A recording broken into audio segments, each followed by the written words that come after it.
Hello and welcome to National Focus. I'm Aliyah Martin. In the headlines, DAIC endorses government plans for an international airport. Preparations continue for the 12th edition of Jazz and Creole. And Division of Culture launches Domfesta 2023. The details of the headline stories and more when we return.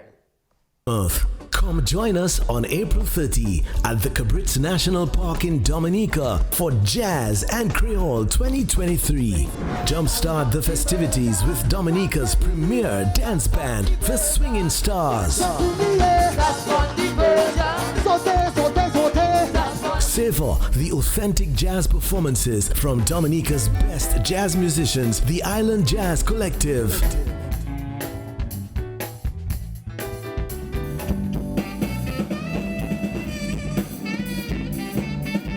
Then it's time to soak in the amazing voice of Haitian American songstress Felicia Ross.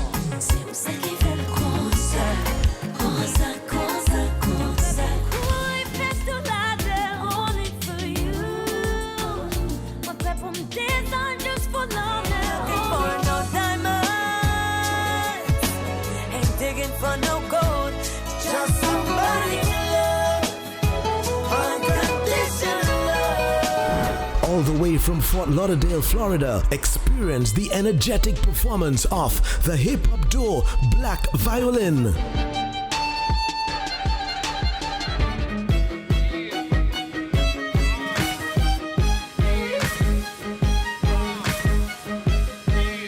Closing the curtains, we take it local. Dominica's youngest and the baddest, the Signal Band. Yeah, something stronger than preacher man, deeper than religion.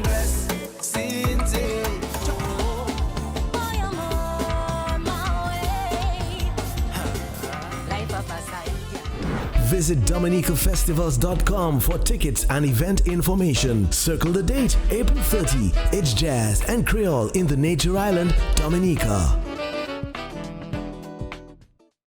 Welcome back.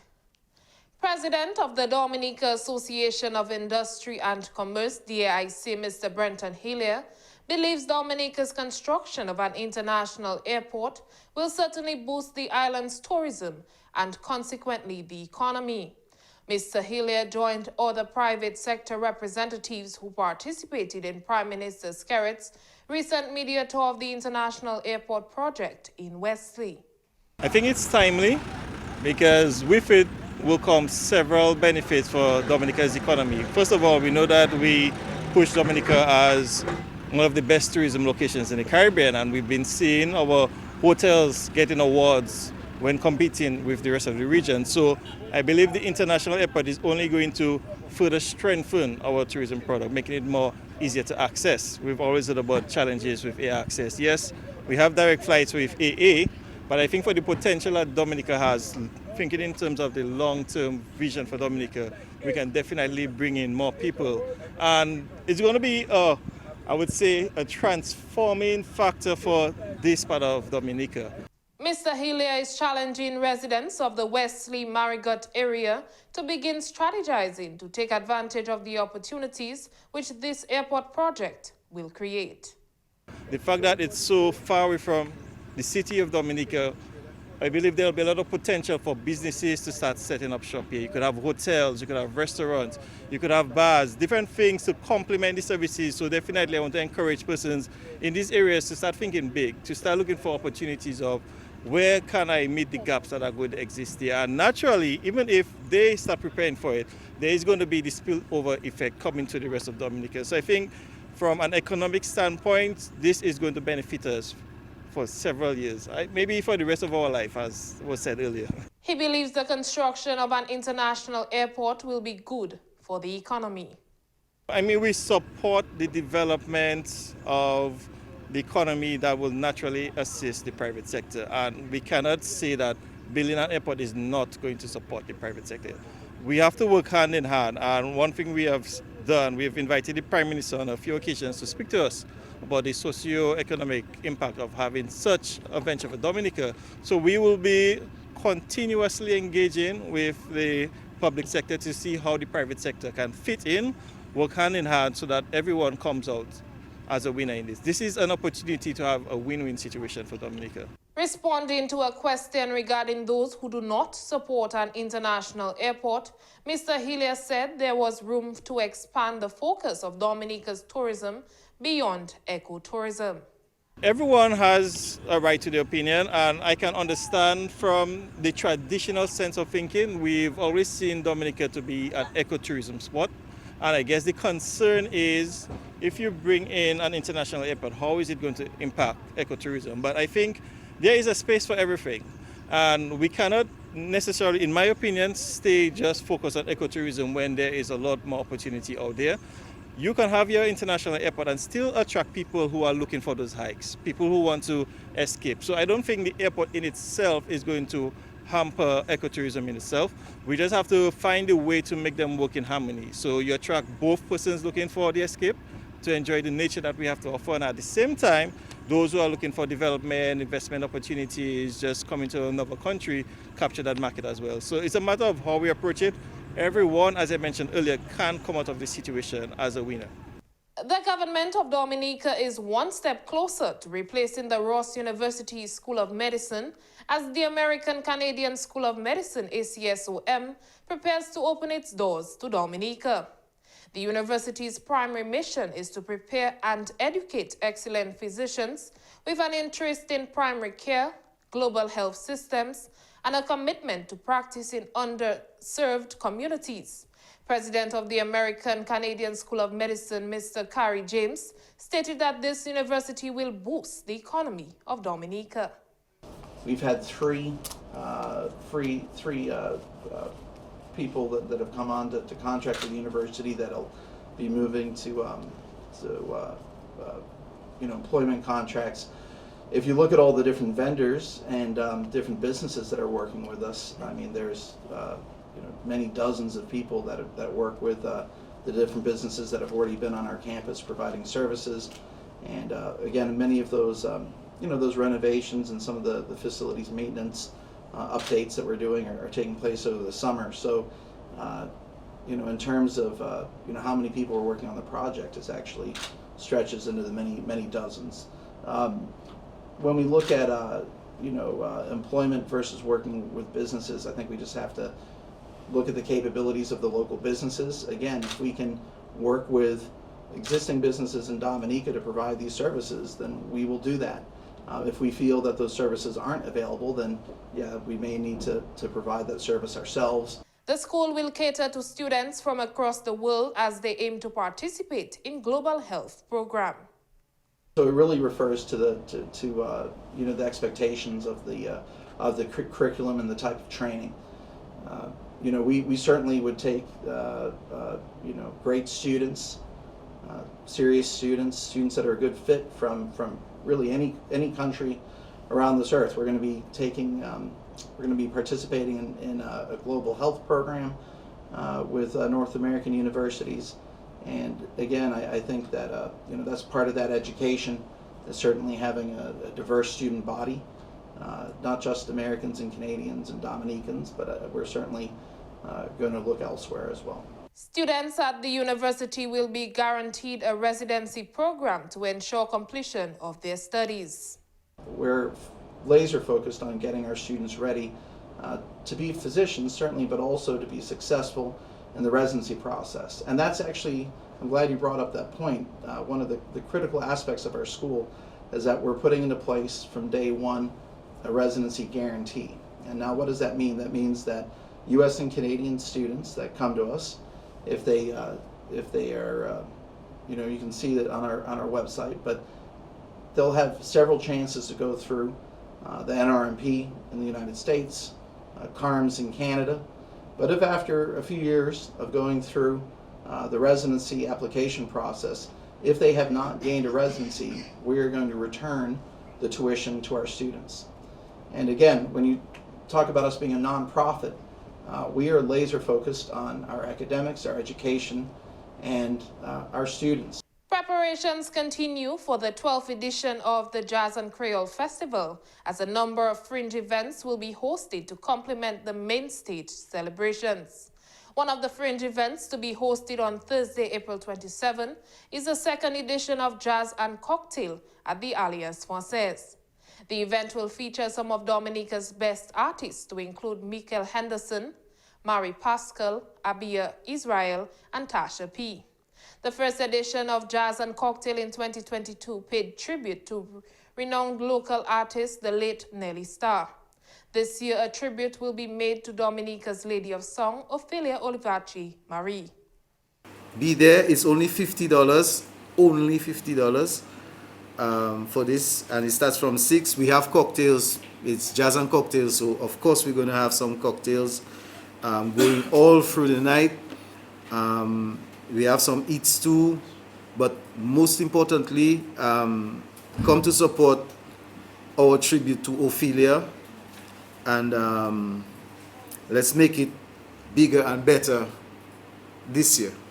Other fringe events will include Jazz on the Shoreline, Brewbox Sunset Serenade, Convent Prep Jazz and Tea, C&D Restaurant Jazz and Cocktail in Picard, and Jazz on the Beach at Perpetuity in Portsmouth. Jazz and Creole will also feature the Kids Zone aspect this year, where kids can enjoy and engage in a number of fun activities. This year we focus on creating. Kids have a way of relating better with the things that they create, and so boys and girls, twins, teens, you will be creating fun and colorful pieces that you can take home with you to treasure forever. A fun treasure from Jazz and Creole 2023. The safety and well-being of our youngest patrons of Jazz and Creole is paramount importance to the Kids Zone. At the Kids Zone, Jazz and Creole has always been known as a marketable event to welcome patrons to Dominica from across the world, more specifically the French territories. It is a family-oriented event with a fusion of jazz and Creole music, exquisite foods, and culture. The theme of this year's celebration, Welcome to Portsmouth, the land of jazz and Creole. The Division of Culture has officially launched another edition of the Dominica Festival of Arts, DomFesta, on April 12, 2023 at the Old Mill Cultural Center. These celebrations are expected to run from April 12 to May 28, 2023. At the official launch ceremony of the festival, the organizers revealed the various activities that will take place over the period of celebration. Minister for Culture, Youth and Sports, Honorable Oscar George, highlighted the significance of a united effort in preserving culture in Dominica. I too want to welcome you to this media launch of the 2023 edition of the Dominica Festival of Arts, or DomFesta as we all know it. DomFesta is and will continue to be an important component of our efforts to promote and preserve our culture and our heritage, especially among our young people. Just 1 week ago, we laid to rest a stalwart in the area of arts and culture in Dominica, Dr. Alwyn. It is only fitting that I begin by acknowledging his contribution and by urging all to build on the foundation that he and so many others have left. This effort should not only be the responsibility of the staff of the Cultural Division, but a national-wide effort towards our cultural preservation. The main events slated for DomFesta includes fusion, lyrics under the stars, traditional masquerade symposium, team culture community drive, and an art exhibition. Chief Cultural Officer Mr. Olson Matthew hopes to see even greater representation of the artistic disciplines as an outcome of this year's festival. He says fusion will be featured as the signature event of DomFesta. DomFesta is centered around the month of May, sometimes with overlap to April and June. The signature event presented by the Cultural Division this year will be a Caribbean culture night called Fusion, to be held on Saturday the 20th of May at the Old Mill Cultural Center. As the name implies, we will feature various aspects of Dominican and Caribbean culture, such as music, dance, cuisine, art, craft, and fashion. So even if this is the Dominica Festival of Arts, we are mindful that we share original identity due to our historical origins and we continue to push for tolerance and coexistence. Mr. Matthew says collaboration is key in presenting an attractive festival package. Therefore, this year's event calendar will also feature a cadre of third-party events as part of Domfesta, including Mayfest 2023, Jazz and Creole, Primary Schools Quail Spelling Bee, Dominica Institute for the Arts DIFA, end-of-year concert, and local government month. You're watching National Focus. More when we return. Hey, you feel that? You feel that? Hey, you feel that? Somebody say, let me know, let me know. If you hearing me, somebody say, I'm living like yes, it's true. If you feeling me, let me die.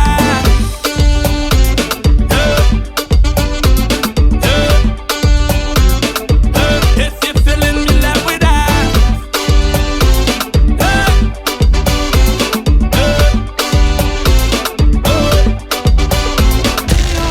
Find peace anywhere you come from. Coulda up, you coulda down. Blessings on my nation. Can you feel the love that's in the air? When I feel it, let me hear you say, dancing, moving, moving everywhere. If you feel it, let me hear you say, na na na na na na na na na. Hey,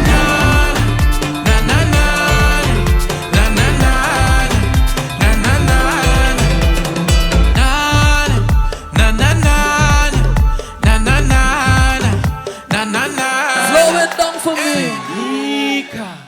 Dominica, Dominica. Give thanks. Welcome back.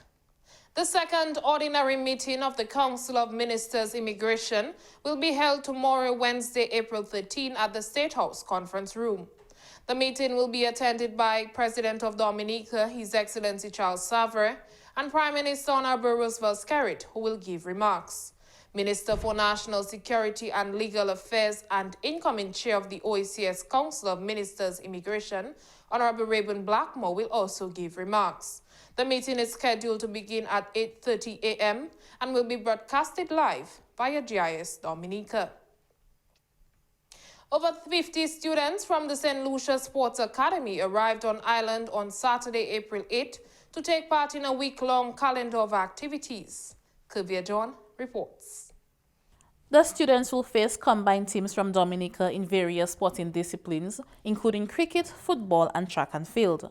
A welcome ceremony was held at the Cabridge cruise ship booth on Saturday, April 8, where the students and teachers met with local sports officials.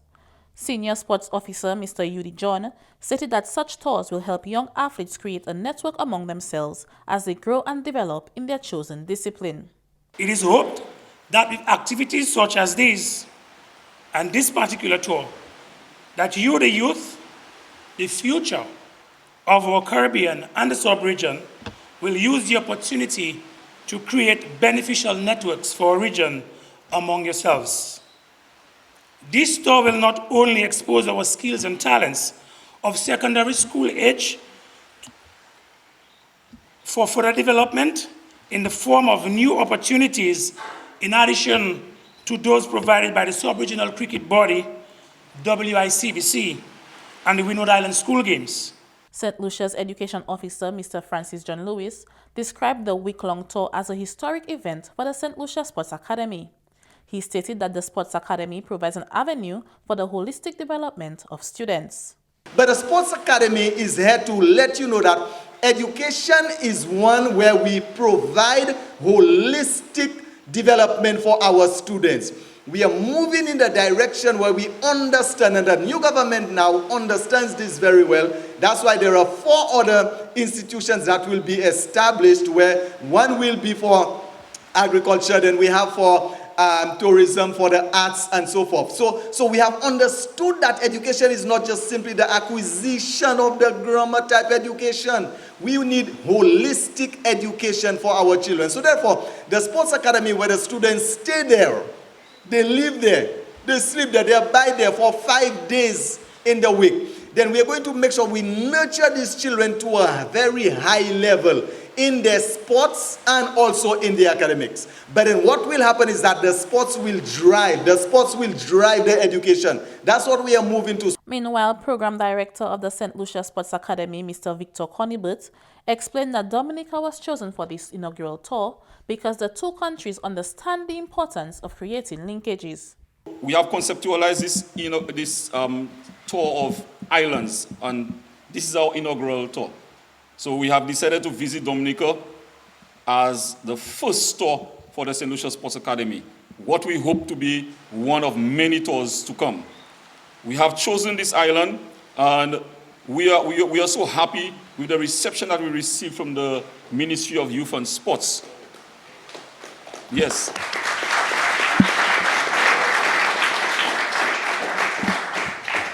Because I am sure that they have caught on to the realization that it is important that we begin to create linkages in the Caribbean where sports is concerned and education is concerned. So we are marrying the two and we are creating the linkages. Minister for Youth and Sports, Honorable Oscar George, stated that this tour is indicative of the relationship between the two countries. He noted that there are numerous opportunities for sports in the Caribbean, but it has to be developed from the grassroots level.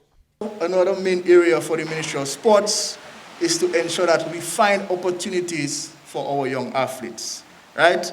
And we all can agree that there are tremendous opportunities for sports in the Caribbean.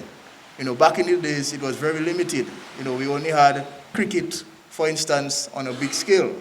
Now we have, success stories in all different types of sports. I'm sure that St. Lucia has a delegation in Carifta. All the countries have delegations in Carifta, so there are opportunities for athletes, regardless of what sport you play. And while we seek to create these opportunities, one of the things we want to do is we want to ensure that sports is developed at the community level, right? At the grassroots level, in the villages, on the streets. The tour kicked off on Sunday, April 9 at the Benjamin's Park with a T20 cricket match between the St. Lucia Sports Academy and the Dominica State College. DSC won the toss and chose to bat, scoring 120 runs in their 20 overs. Kine George top scored in 30, while Shaken Thomas and Yakim John Baptist scored 21 and 20 respectively. Bowling for St. Lucia saw Kensley Paul pick up 3 for 13 in his 4 overs, while Jordan Emmanuel took 2 for 7 in his 2 overs. Ashton Alexander and Jelani Joseph took 1 wicket apiece. The bowling for DSC sealed the game as they restricted St. Lucia to 75 all out. Ashton Alexander top scored with 21 runs, while Jelani Joseph scored 12 and Nathaniel Joseph 10. Omari James picked up 3 wickets for 3 runs, while Tyrus Leblanc had 2 for 17. Keon Frederick, Kyron Phillip and Jason Vidal each had 1 while bowling for the DSC. The Dominica State College won by 45 runs. Meanwhile, St. Lucia emerged victorious in the football match later that day against the Cassibru Secondary School. Cassibrus drew first blood, scoring halfway through the first half. However, right before the halftime whistle, St. Lucia equalized going into the break 1-1. The second half resumed with both teams playing intensely, trying to gain the upper hand.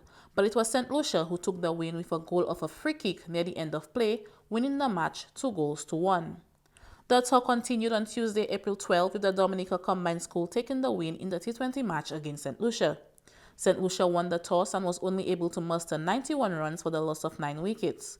Nais Eugene scored 19 and Jelani Joseph 17. Bowling for Dominica Combined School scored Kishon Viville pick up 4 for 20, while Edmond Morancy got 2 for 9. With a target of 92, the Dominica Combined School cruised to 92 for the loss of 3.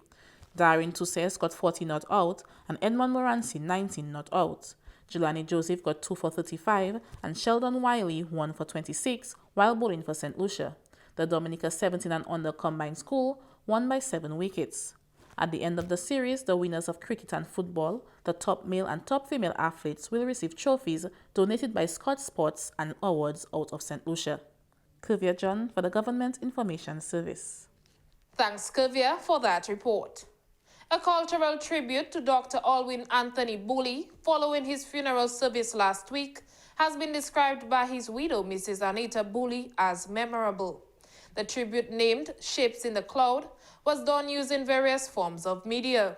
The late Dr. Alwyn, who is well known for his design of Dominica's national flag, succumbed to Parkinson's disease. With the coming of independence came the need for a national flag. The country announced the competition, and I sent in an entry, and lo and behold, it was selected as a national flag. To me, this was one of the highlights of my life. It was such an honor to be the designer of the national flag.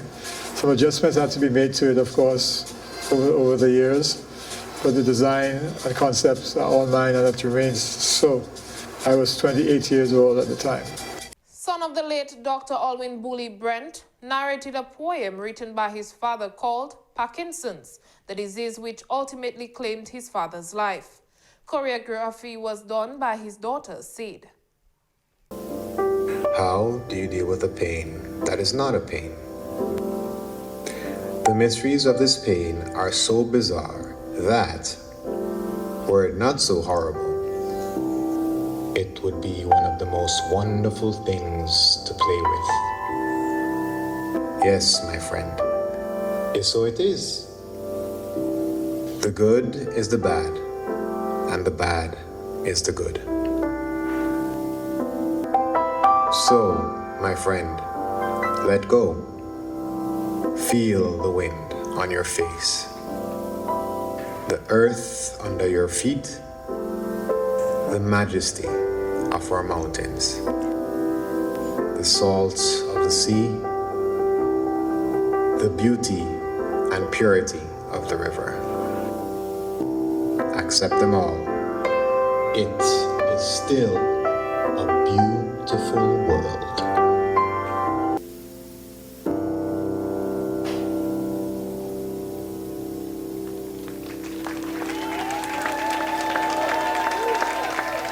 His was a life that impacted others in memorable ways, not only in Dominica, but across the wider Caribbean. I'm honored to have been one of these people who was very, very instrumentally influenced by Dr. Bully. Having been part of his Once on This Island production, I thrived under his directorship. Also very honored that I was chosen by him to give a voice to his Osei character in his last production.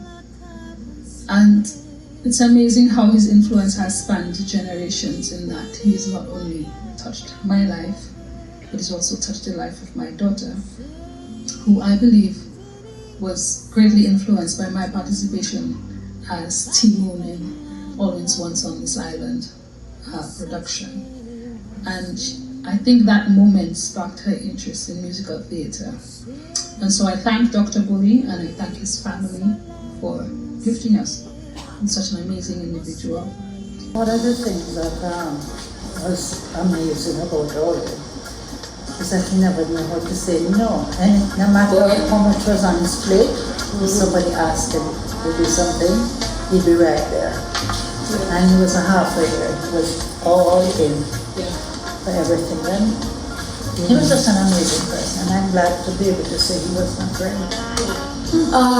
Alwyn, thank you for that rich, rich legacy you left us. And rest in peace forever, my darling friend. We love you.